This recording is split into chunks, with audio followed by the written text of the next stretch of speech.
Non, Père Abraham.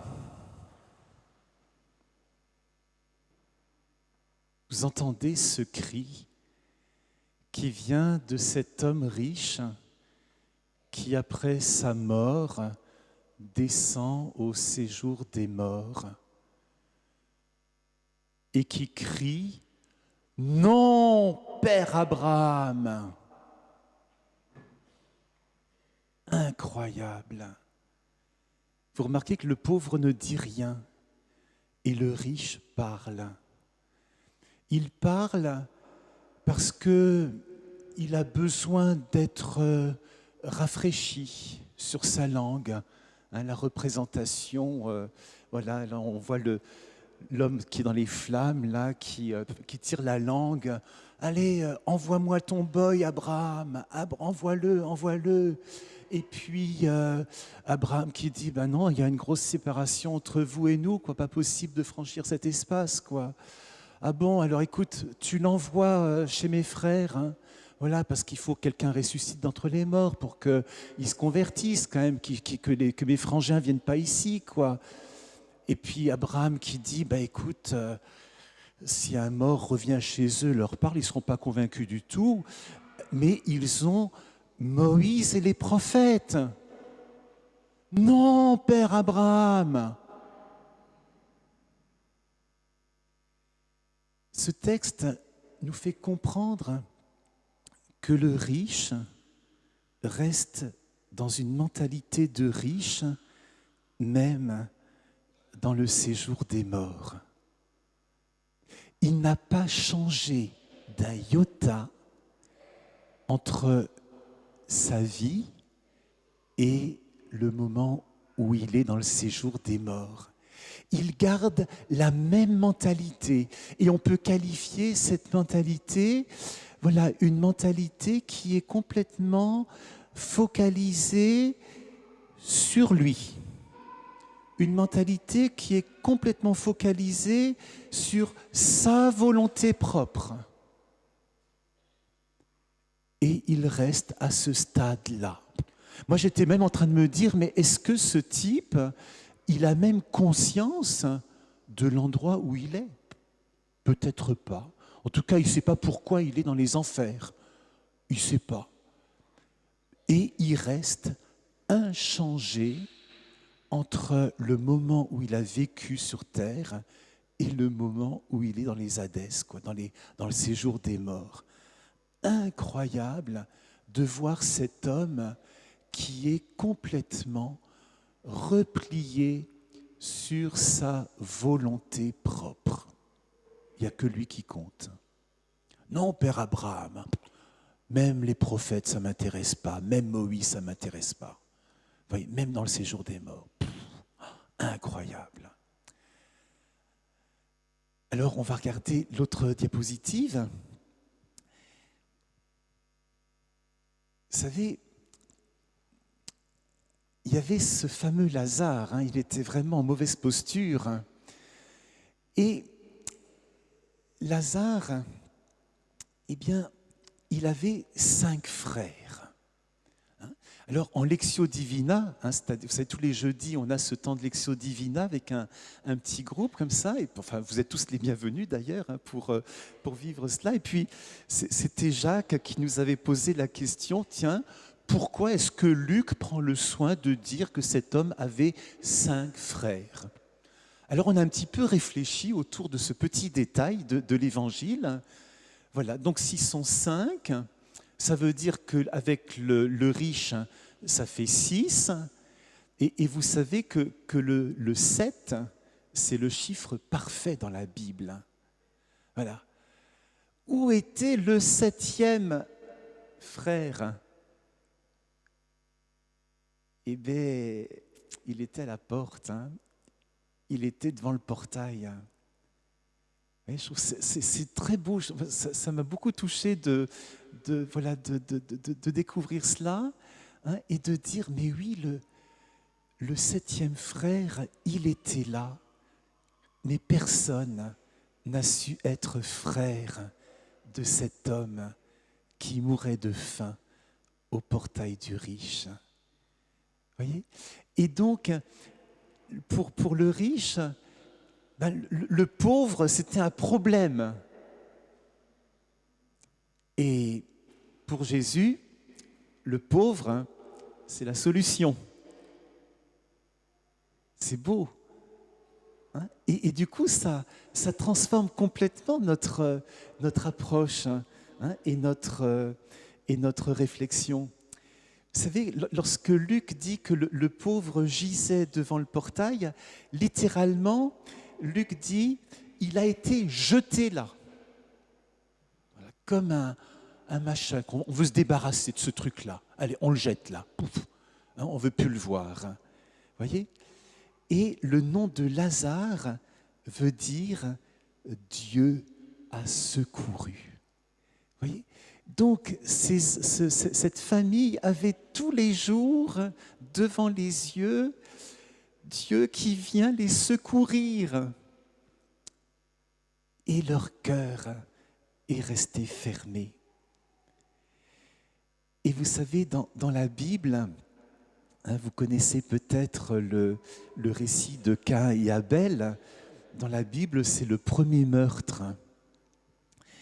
Et lorsque Caïn a tué son frère Abel, Dieu va voir Caïn et lui dit « Il est où ton frère ?»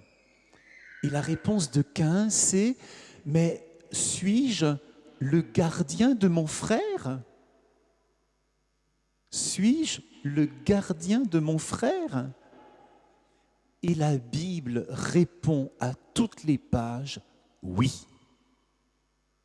Oui, tu es le gardien de ton frère. »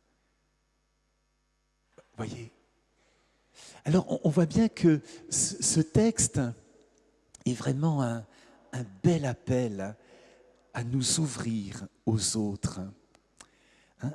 Ce texte est vraiment un bel appel pour grandir dans une fraternité qui s'ouvre, hein, qui essaye d'être le plus large possible. Alors, je vais vous montrer ce que nous avons réfléchi il y a quelques mois maintenant avec un petit groupe. On a essayé de discerner qu'est-ce que Dieu voulait pour notre communauté de paroisse. Et voilà ce que ça a donné. Nous voulons accueillir toute personne pour partager la joie de l'amour de Jésus et favoriser des relations fraternelles. Devenons un peuple ardent à faire le bien. Voilà, ça c'est un petit peu notre carte de route, vous voyez, pour essayer de grandir, hein, de grandir dans la foi et de grandir dans le témoignage de l'Évangile, de grandir dans la fraternité, de grandir dans le service et bien sûr de pouvoir grandir dans le témoignage. Alors la première chose que je voudrais souligner dans ce texte, vous voyez, c'est la joie de l'amour de Jésus. Imaginez la joie de l'amour de Jésus quand il rencontre un cœur qu'il aime. Quelqu'un qui veut engager sa vie à sa suite pour laisser à Jésus toute la place dans sa vie et pour faire sa volonté et non pas notre volonté propre. Là, imaginez la joie de Jésus qui rencontre quelqu'un, hein, un cœur qui dit à Jésus, mais je t'aime Jésus et je te donne la priorité dans ma vie. Hein, et parce que je te donne la priorité dans ma vie, eh bien, je vais donner aussi la priorité à toutes les personnes que je rencontre. Hein, nous voulons accueillir toute personne, voyez, pour témoigner de la joie, de l'amour de Dieu.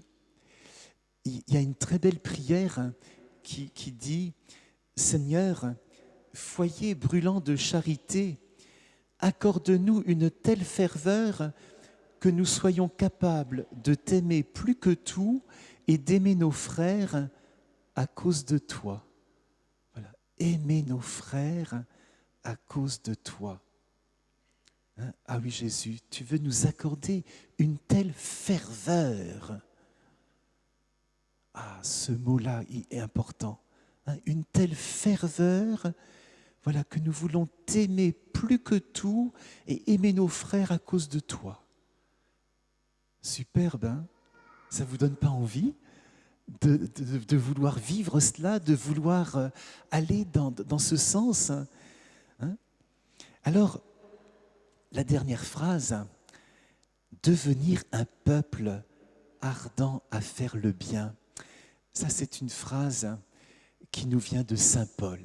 Ce n'est pas nous qui l'avons inventée. Et cette phrase-là, on l'entend chaque Noël, le 24 décembre au soir, on entend cette phrase. Voilà, devenir un peuple ardent à faire le bien. Et cette phrase-là de Saint Paul est directement en lien avec l'Évangile qui dit « Vous êtes le sel de la terre, vous êtes la lumière du monde. Alors, lorsque les hommes verront ce que vous faites de bien, lorsque les hommes verront ce que vous faites de bien, ils rendront gloire à votre Père qui est aux cieux. » Ils rendront gloire à votre Père qui est aux cieux. Alors voyez, tout cela, on voit que le fond de la démarche, c'est vraiment de conduire nos frères vers Dieu.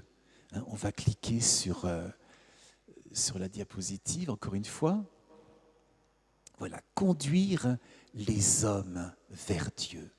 Voilà, ça c'est notre mission. Vous imaginez, en peuple, pas simplement tout seul, en peuple, nous sommes invités à conduire les hommes et les femmes, les enfants, vers Dieu. Les conduire vers Dieu. Alors, il y a une question qu'on va se poser maintenant, et ça va être la dernière phrase qu'on va voir sur l'écran. Ah, eh bien, ça a loupé. Eh bien, comme ça, vous allez la retenir par cœur. Voilà, cette dernière phrase, c'était s'il faut que je conduise les hommes vers Dieu, moi, où est-ce que j'en suis? Est-ce que j'ai vraiment l'impression que moi, je vais vers Dieu?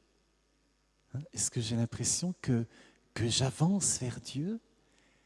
Est-ce que j'ai l'impression que voilà, ma prière m'aide à avancer vers Dieu?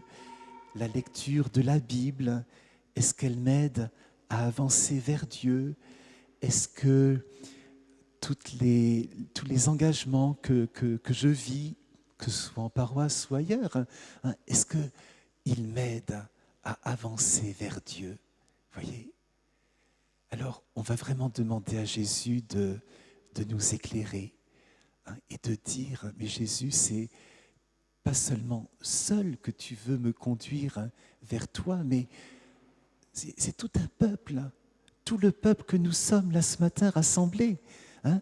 Nous tous, Jésus veut nous conduire vers Dieu pour que nous puissions conduire nos frères vers le Seigneur.